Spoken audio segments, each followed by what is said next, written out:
Ini Nurul Rashida Ismail. Dia 36 tahun dan ialah seorang graphic designer.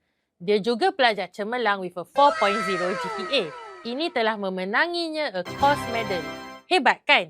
Biar saya share story dia dengan you all. Ia semua bermula beberapa tahun yang lalu.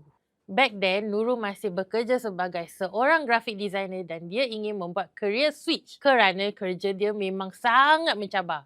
In 2022, Nurul mengikuti kursus NITEC dalam Chemical Process Technology ataupun dikenali sebagai CPT dan meraih a GPA of 3.9.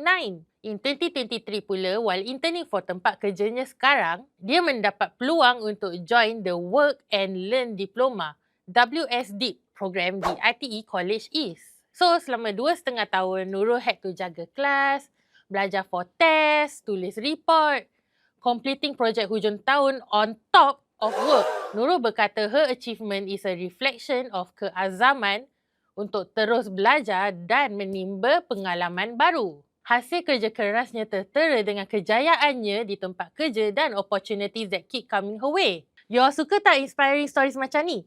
Jangan lupa untuk like, follow dan share OMG XBH.